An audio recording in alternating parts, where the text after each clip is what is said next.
Ladies and gentlemen of Knucklehead Nation, Big Lou Schwenke. Lou, how are you doing today, brother? Oh man, I just got done with a good training session. Feels good to be back. Yeah. Yeah. You've been kind of not training during, because I mean you look in pretty good shape. So maybe about the first 2 months, it was a little hard, with the gym closing down. Yeah. So with that gym closing down, there wasn't really much to do.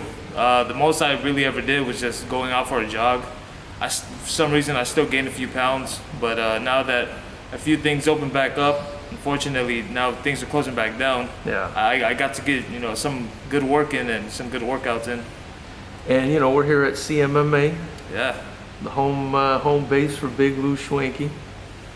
Lou, people that don't know about you, they ought to know. You are currently, and correct me if I'm wrong, the CAMO Heavyweight Champion. Yes, sir. So essentially the best MMA heavyweight in the entire state of California. And when people say that, and I say this time and time again, I mean, when you're the best at a combat sport in California, that's a pretty big deal, right? Yeah. When did you win that award and or that title? And how do you feel about being kind of the best heavyweight in MMA in California right now? So I won that title, I believe it was September 14th of last year. What I feel about it is, of course, it's a big pressure in a way. Now you have a lot of eyes on you at the moment. You also have to kind of, I wouldn't say live up to some expectations, but you also got to live up to the hype that you're behind now. Yeah. And with being a heavyweight, there's a lot of expectations behind it too. And of course, there's a lot of upcomers that are very hungry. And for that, I definitely gonna have to keep up and keep ahead of them. So that's like another thing I also have to keep. Just constantly, keep the pace going. Try to stay ahead of them. That way I can, retain my title and, keep that high hierarchy of myself right there. For sure. Let's kind of go back a little bit, Lou. Were you born here? Because I believe you've told me you're Samoan. Yeah. Were you born here? Kind of take me to the beginning and how you got started and then into the fight game. Yeah, so I was actually born out here in LA. I moved to Samoa when I was 9 years old. So my interest in the fight game started when I was living out there. I was probably 17. I was just like a regular kid, going to school. I was actually studying paralegal. Wow. And one day my older brother was like, hey, let's watch UFC. I was like, hey, I have nothing else to do. Sunday afternoon, why not? Let's do it. So I started watching it. I got interested. I think one of the first fights I really actually watched and tried to study in details, I believe it was Czech Congo and Roy Nelson. Wow. And yeah, so that was like somewhere 2011, 2012, I believe. And Roy Nelson knocked him out. Yes, Roy Nelson knocked him out, yeah. Right. And I remember that. Yeah, and so as the weeks kept going, they started showing more every week. And I really started catching interest in it. So unfortunately, we don't have, MMA out there in Samoa. So the next thing You don't have MMA in Samoa? We don't have anything out there. I mean, you'd think with the incredible amount of athletes Yeah. that come out of Samoa and some of these other Polynesian island nations, there would be at least a MMA program or something out there. I mean, do they have football out there? American football? No. So the big sport out there is rugby. I see. That's the only thing. Other villagers, they have rugby, soccer, cricket, stuff like that. Yeah. But when it comes to combat sports, it's limited to zero.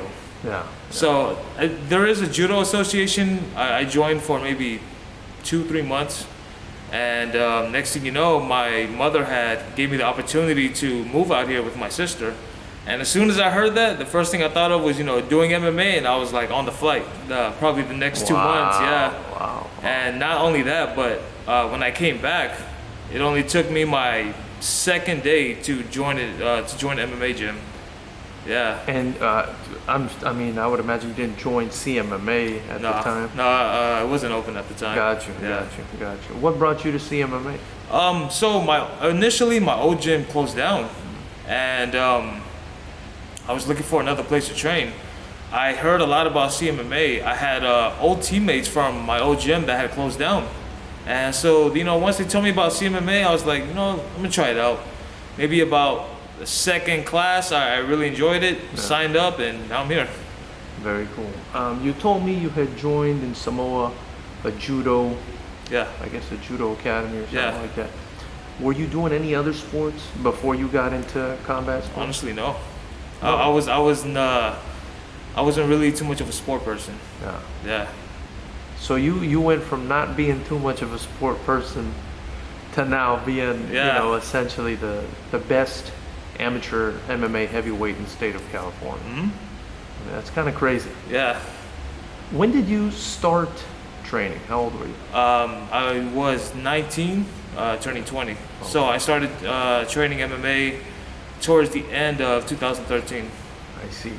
And had any of your siblings done any sports or fighting or anything like that? So my older brother, I think he was in football, and I know my oldest brother, I think he did a little basketball, but as far as I know, not too much. Yeah. What did your family kind of think of you choosing this as your sort of career path? Oh, they thought I was nuts. Because of course, back home I come from a family who's basically in business. I come from a business family, so they expect nothing but of course hard work, definitely, but they really don't expect like combat sports out of me. When I was going to school, I was actually going to good schools, getting good grades and everything, and that's how life happens. You end up in a path where you want to choose, and you guys got to take it. Yeah. What kind of businesses was your family into? So of course, so one of them, they also owned we owned a car rental at one point. Okay. Another, we also had a kind of like a strip mall. They rented out a bunch of units for other businesses to rent out, and that was probably like one of the big money makers right there. Gotcha. Yeah. So you come out here, the earliest chance you get into MMA. Kind of walk me through your career at this point. Oh yeah. So started training 2013. By then I had my first fight January 2015. I won that fight 3rd round TKO. Then I had a second fight March of that same year. That one was a pretty crazy fight. The crazy story was that initially I was supposed to be like fight number 17. So my corner people had actually thought to come a little later. Unfortunately, the event had then rescheduled me to be the second fight. So I look over to the tent, I see my opponent warming up, and I'm like, oh man, I don't have anybody in my corner. I'm not warmed up, I'm not stretched out, I'm like, man, this is gonna be one crazy day. Good part about it, I had 2 teammates who had just arrived at the scene. And this is like maybe 5-10 minutes before I walked out. And so, of course, the first round was pretty hectic. I wasn't warm. I wasn't really mentally checked in either. I got caught with a lot of good shots. Second and third round, I definitely came back. Yeah. And that fight, I won by unanimous decision. Nice. You're a durable guy. Yeah. So that was your second fight. How many fights have you had now? So I had 6 fights in MMA, and I had 1 kickboxing with you guys. Okay, with us. Yeah. That's right. We'll get into that in a minute. But 6 fights in MMA, undefeated. I've seen a lot of very tough kids. Step up. Yes. To fight you, and nobody's been able to beat you. And I mean, these are not tomato cans. You're getting in there. You're fighting some tough guys, and for the most part, you're finishing most of them, right? I mean, what's your finishing rate in MMA right now? I believe I finished. Let's see.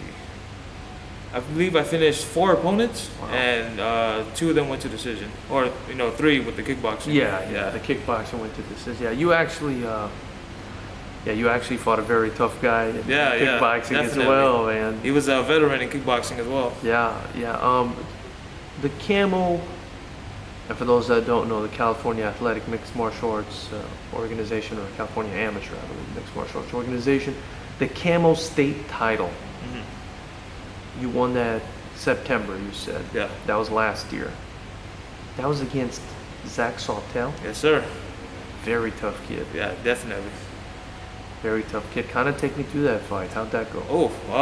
So throughout that whole training camp, I had to adapt to learning, something different, and also applying new skills. One thing I definitely, applied is keeping a very strong high guard. So with that opponent, of course, looking at his finishing rates, he's undefeated as well. First round TKOs, he was definitely a threat. Definitely, I'll give him that. So the next thing was, I also had some good training partners as well. When it came to fight day, I started getting a little more confidence right there. So once the fight started, me and him tried to brawl it out a little bit. I believe I tried to throw an overhand, and he caught me with a body lock. Pushed me against the cage. What I did see, I noticed from one of his fights where he TKO'd one guy, he does this inside trip. So that's one thing I told myself I needed to work on, just in case that same scenario happens. Mm-hmm. So I like to study a lot of my opponents, get into that rhythm where that same situation, their opponent's been in, just in case, same thing might happen to me. Yeah. So when he had me against the cage, he was one strong person. I try to, reverse position, did not happen. The only time it eventually happened is if he tried to do the inside sweep, and I just had to reverse once the timing was right. So also, I had to listen to my corner, some of the advice they gave me, and their advice always works. Chad George. And you ended up winning that fight by TKO, right? Yes, sir. Fantastic performance. I actually saw Zach bang somebody out in an MMA show before, so when I heard you two were fighting, I was like, holy shit, and he's at, I believe, CSW with Ben Jones. Yeah. That's a hell of a team too, man. You guys are fighting killers out here. You came to FightersRep, I believe it was FightersRep 5? Yes. FightersRep 5 is when you competed for us. And I got you, what was a Muay Thai fight, actually. Yeah, that's Muay Thai, back when we were doing mixed rules. We don't do that anymore. Now it's just kickboxing, but it ended up being kind of a kickboxing fight anyway. Against Edgar Barbary, one of still the most dangerous heavyweights, both in MMA and striking here in California. He had striking fights before. You hadn't. Yeah. You were kind of going in there giving Muay Thai a try. And he was already experienced from a Muay Thai gym. You were able to go in there and get the decision there as well. Yeah. In what I thought was a pretty exciting fight. How did you feel about that? I mean, I thought that was a pretty great accomplishment for an MMA guy to step into a Muay Thai fight against an accomplished Muay Thai fighter and get the win on his first try. Yeah. I mean, of course, you always want to get into that deep water, test yourself out. That way, in case like the next level comes, you have that experience in you. Edgar, he was definitely one good striker. I'm not gonna lie, I underestimated him. Yeah. One thing he definitely had, I did not expect, he had speed. Yeah. So that was one thing I had to constantly adjust myself with. Through the training camp, everything was about counters, definitely. Definitely, you have to go against the rules and see how the points work as well. So everything, I believe, is based on kicks. So everything was catch and return, and also the forward pressure with him. But he definitely had speed and angles. Yeah, definitely. I gotta ask you this, man, because I've seen you fight, I've seen you get hit. Yeah. I've done some very light sparring with you Yeah. in the past. I haven't seen you really get hurt. Have you ever been hurt in a fight? Did you ever feel hurt? In a fight? No. Yeah. You know, once the adrenaline kicks in, I actually don't even feel a punch. Wow. Yeah. Wow. Yeah, because I mean, that's besides your other skills. I mean, you seem like a very durable person. Yeah. Am I right? I mean, would you consider yourself a durable I guy? believe I am in Yeah, a way. yeah. Yeah. I give it to my ancestors. You know, being Samoan. Yeah. Yeah. I'm not gonna lie, man. One time we were doing some sparring, and you know, I'm nowhere, you know, near your guys' level, but I threw a hard right hook, man. Like, not thinking it would land, more to kind of keep you away from me. I think it was. Yeah. And it landed, and it was like nothing happened, and I was Yeah. like, holy shit, like. And I asked, you know, is he okay? I said, are you okay? Because I feel like if I landed that on another person or a smaller guy, they would have probably been hurt. Yeah. But like with you, it was like nothing happened. I was like, man, I would be terrified to fight a guy like you. And I noticed, I mean, Edgar, you know, Yeah. a real fighter, you know, he hit you with some big shots. Yeah, he did. And you just kept coming, man. Yeah.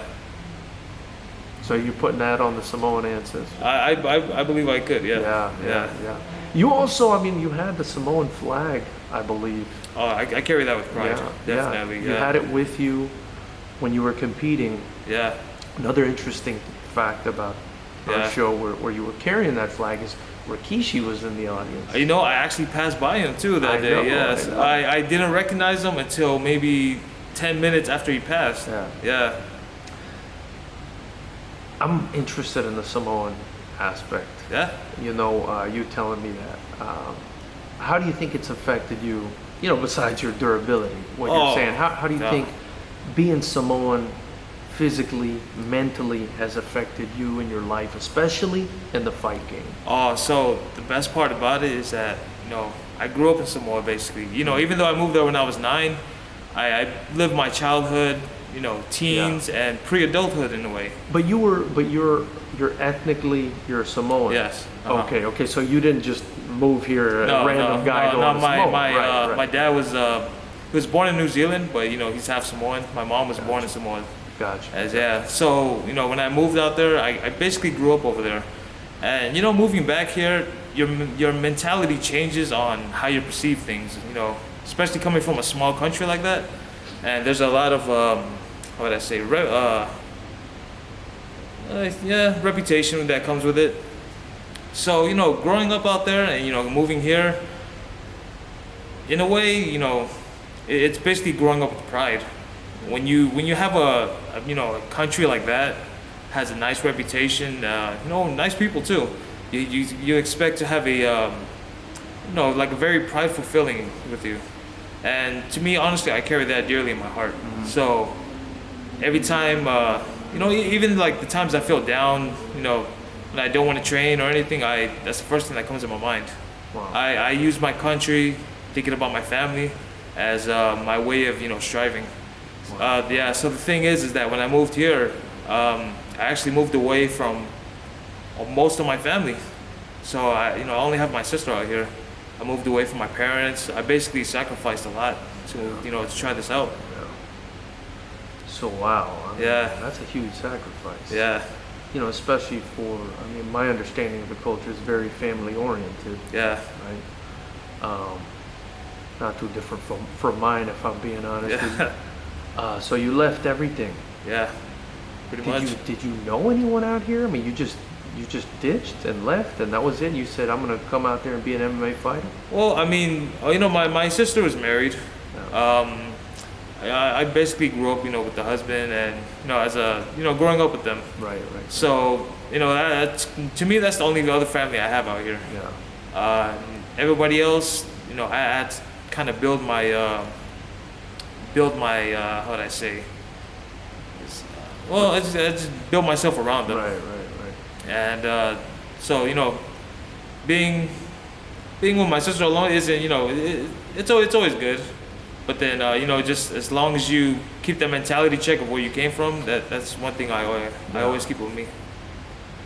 And you said it inspires you when you're not feeling like training. Yeah, definitely. Or maybe when you're feeling down, you say, hey, man, Yeah. I'm Samoan. I got to step up. Yeah, I mean, not only that, but it's like, man, you know, I left everything to come out here. I have no other option. Right, okay. Yeah. Sort of immigrant mentality, kind Yeah. of. Yeah.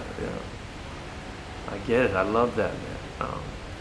Is there anything else, you know, that you take from your culture and kind of apply it to the fight game that you think you'd want to mention? You know, just keeping my family in my mind. Yeah. You know, always want to strive for, you know, to give them, you know, like a better life, you know, later on. Do you see them at all? Do you go back? Honestly, you know, from the time I moved here in 2013, I've only went back once. Wow. And the thing is that, you know, you also got to pay plane tickets. Right, you know, plane tickets going out there is about $2,000. Wow. Yeah. And so my parents come here every 2 years or so. That's about the only time I get to see them. Wow. Yeah. I got it. Well, you know, I'm sure you'll be like your sister and start your own family out here at some point. At some point, right? Yeah. So you took a fight with us, you know, mostly MMA though. That's your passion, Yeah. right? You're still an amateur though. Yeah. Although you're getting the experience in the amateur level in California to basically, I think, fight a lot of pros at this point. Yeah. You train with a lot of pros, am I right? Yes. I mean, you're here at CMMA. I mean, you know, who are some of the guys you're training with? So one of my, you know, actually two of my main training partners is Ozzy Diaz. Oof. He was a former CAMO champion as well. Oof. And Ray Hawkins. Oof. Yeah. Another guy who comes in, always helps me out is Josh. Josh Barnett. Yes, Josh Barnett.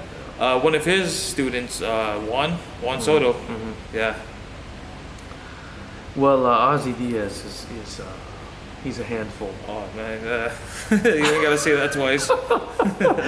Ozzy Diaz is 185 pounds, and I don't know how he's 185 Yeah. pounds. You He know? can hit like a heavyweight though. I give him that. He's bigger than we are. Yes, he's a lot taller. But that's you know that's the best part about working with Ozzy as well is you know I'm definitely gonna have a lot of opponents that are taller than me. Yeah. I'm only 6'1". Yeah. So you're not. I mean, you're not a huge heavyweight. Yeah. But you're not little. Yeah. You're kind of 6'1". I mean, it's not really. Now we're kind of in the time of, especially in boxing, right? Yeah. Where people are giants. These guys now. are ginormous. You have people who are like 6'7", you know, 6'8". It's like wow. But do you think I feel like in MMA the guys tend to be a little bit shorter, probably because of the wrestling. I mean, do you think that kind of helps being a little bit lower to the ground? You know what's crazy? I actually read an article. DC actually gave a good input on that. You know, being the shorter guy, you know, of course you can get into the legs a little easier. But you know, with that being said, you also got to, you know, work your way in. So that's like the big part about it. Yeah. Something you don't mind doing too much. Nah, I guess not. Are you more of a ground guy or more of a striker?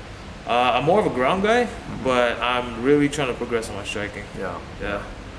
Yeah, I mean, you could have fooled me when you took that striking fight with us and did so well. Yeah.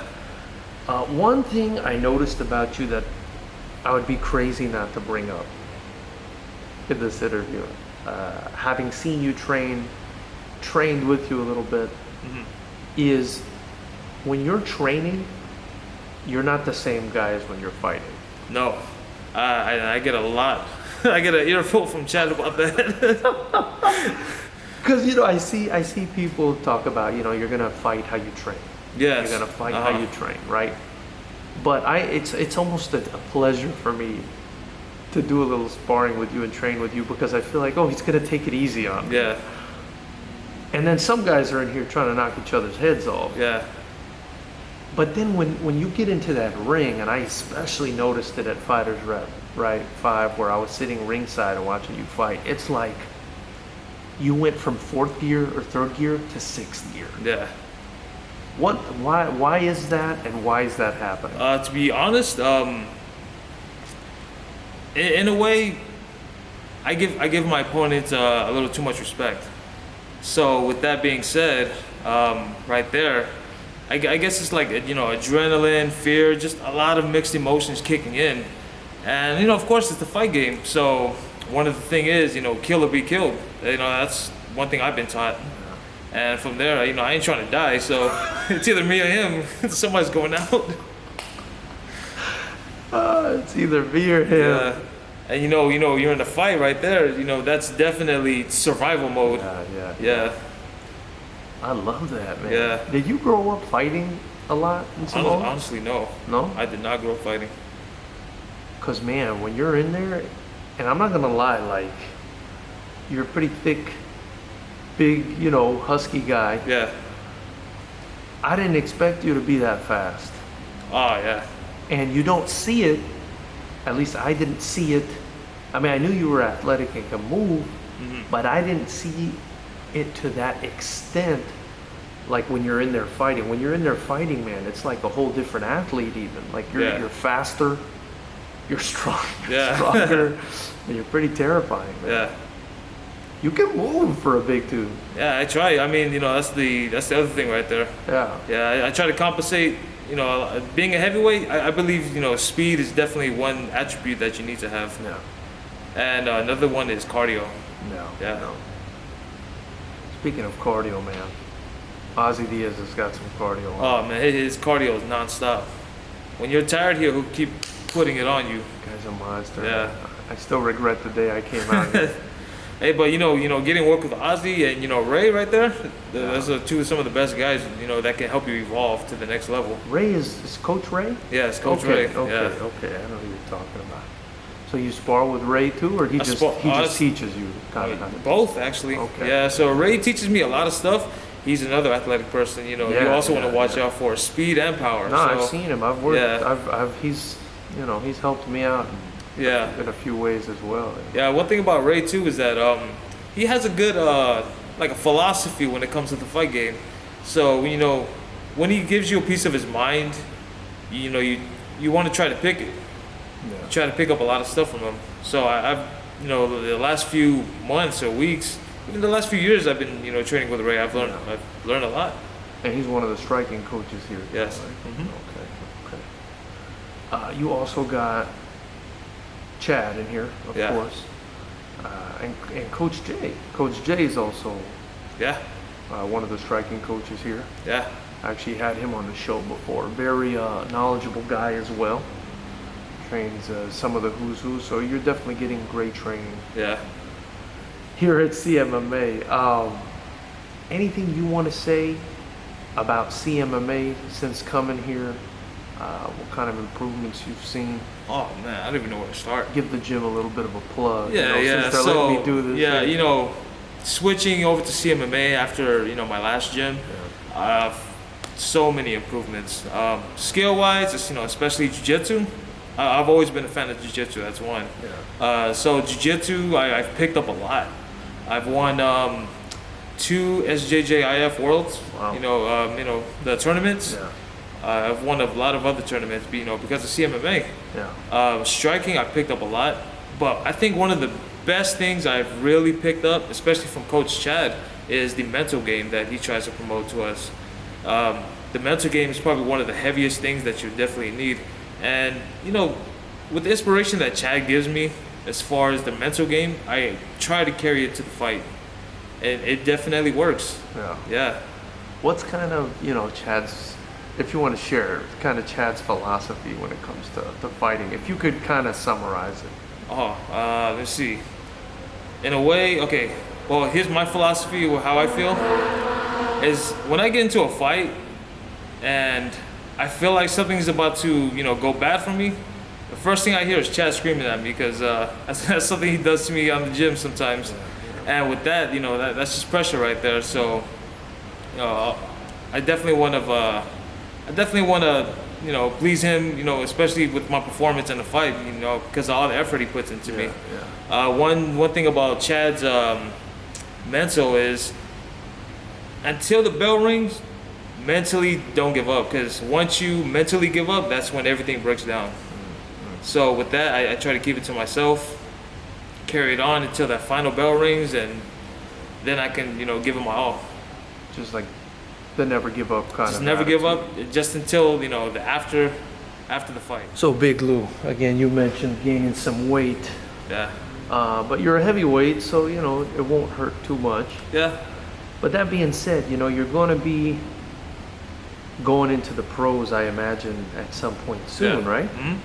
I mean, when are you thinking of making that transition? We're trying to see if we can make that maybe this year, actually. Gotcha. Yeah. Gotcha. So when that happens, you know, are you going to try to cut to light heavyweight, or are you going to stay at heavyweight? I'm gonna say a heavyweight. So when I did the FightersRep fight, I cut down to 230, or when I weighed in, I was 224. Wow. I've never felt so depleted right there. Wow. And yeah, you know, going down to light heavyweight, that's still like another 20 pounds. Yeah. That's not easy, you know, to shed off right there, especially if you already had cut off like another 20 pounds right there. Right. So yeah, and you know, my initial concern was, man, a guy goes into heavyweight at 6'1", there's going to be, like we said earlier, giants, but you know, I guess in MMA it's not. Yeah. You know, it's not as big of a deal as it is in boxing. Yeah, there's been a lot of you know, people who've been a lot of smaller people. As a matter of fact, I feel like they all are, right? Yeah. And most of them have been. I believe there's a fight happening tonight in the UFC. If I read the statistics, the first prelim is a heavyweight. I think one guy is 6 foot even. The other guy is I think 6'4", 6'3". Yeah, I think Cain Velasquez and Daniel Cormier Yes. and these guys. I mean, these have been the elites. So. Yes. So yeah, I don't think you're going to have a problem at all. Is there a chance that you take a striking fight at some point again? I wouldn't mind, to be honest. Yeah. You know, one thing, it'll keep me active. It'll also keep me physically, mentally engaged in the fight right there. Well, we wouldn't mind having you back either. Yeah, Big be Lou. good. Big Lou, man, I appreciate your time very much today. It's been a pleasure. I think people definitely need to look out for you. I see you potentially doing big things in combat sports, especially in heavyweight MMA, which I think needs talent like yourself. Where can people follow you if they want to continue to follow your career? And do you have any sponsors or anything else anyone else you want to shout out before we let you go? I do not have any sponsors, so you know, if you guys want to, you know, hit me up, you can find me on Instagram, Samoan Kid 93. That's SAMOANKIDD 93. My Facebook is Louis Kenneth Schwenke. Yeah. If you don't know how to spell my last name, it's SCHWENKE. Not the most Samoan sounding last name. No, it's actually German. Gotcha. Yeah. Gotcha. I guess I had some type of German ancestry down the line. I got you. Yeah. I got you. Okay. So that's interesting. Anything you want to say to your potential fans in Samoa and family in Samoa? You know, during this hard times of quarantine, just keep your head up, stay active, keep mentally engaged. Don't be a knucklehead. I love it. Thank you so much for your time, Big Lou. Yeah. Thank you, man. Welcome.